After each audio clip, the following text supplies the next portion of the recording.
me voy al encuentro con la inclusión. Quiero saludar a nuestra compañera Sara Elena Márquez García, docente de apoyo pedagógico de la institución educativa distrital Manuela Beltrán. La alternancia subraya la incapacidad de atención en equidad a la población más vulnerable. Sara, buenos días.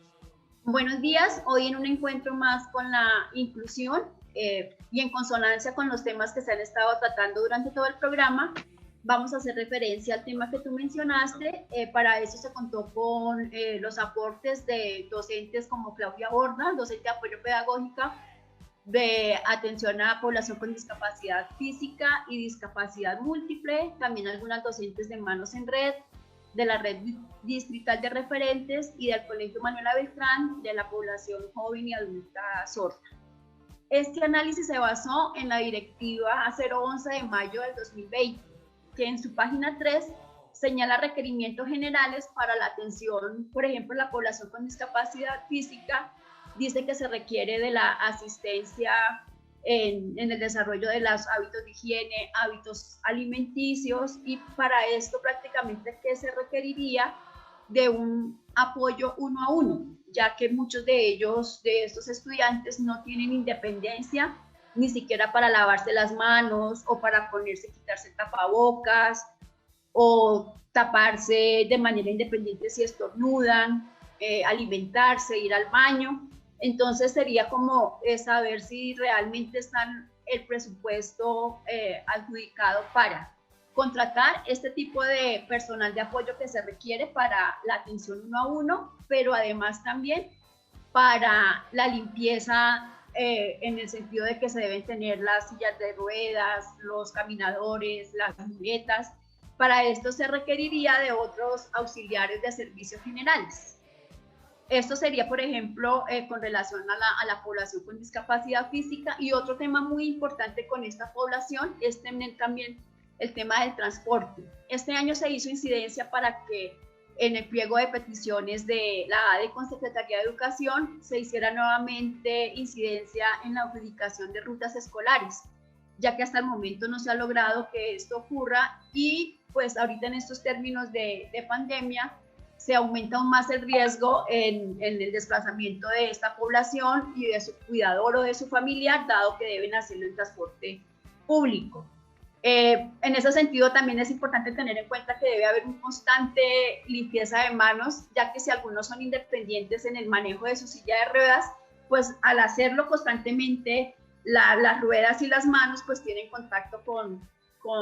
el piso. Entonces eso sería también tener en cuenta que se debe tener un extremo cuidado de limpieza. Y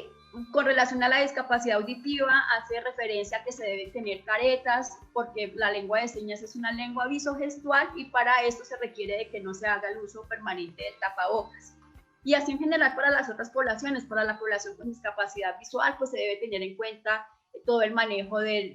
braille, de las regletas, del abaco, de todo lo que se requiere. Pero hasta el momento, si bien está esta directiva, aún no se han establecido acciones contundentes de, digamos, convocar a las docentes de apoyo pedagógico o algunos otros docentes, a la Secretaría de Educación, a la Secretaría de Salud,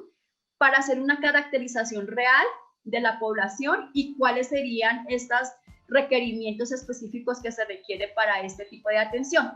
Y hay algo muy importante también, es que en todas estas directivas y estos documentos que salen del Ministerio de Educación e inclusive de la Secretaría de Educación, no se hace referencia a la población joven y adulta con discapacidad, ya que ellos muchas veces por el acceso tardío a la educación pasan esta etapa de vida, o sea, esta etapa de vida de joven y adultez los coge en oferta educativa, tanto en la jornada diurna como en otras estrategias flexibles que son las de fines de semana o la educación nocturna. Entonces, hablando del referendo que hace mención Miguel Ángel, es muy importante apoyarlo en el sentido de que es importante que se adecúen recursos también para esta población, y más porque aún en esta época de pandemia la población joven y adulta con discapacidad ha sido una de las más afectadas y de las más vulnerables, en términos de que muchos dependen de economías informales y no pudieron acceder a ellas, muchos tuvieron que desplazarse hacia sus hogares de origen, y digamos que más que ya para concluir, porque ya está Armando ahí, es importante que antes de pensar en una alternancia se piense en fortalecer en términos de conectividad y de dotación de herramientas tecnológicas para apoyar más este proceso de virtualidad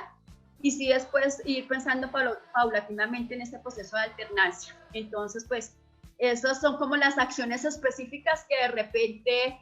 no se caen en cuenta con esta población. Algo tan sencillo como lavarse de las manos, muchas veces no se puede hacer de manera autónoma y se requiere de este tipo de apoyos y el presupuesto para que esto sea efectivo en las instituciones educativas. Muchas gracias. A ti, Sara, muy amable por acompañarnos.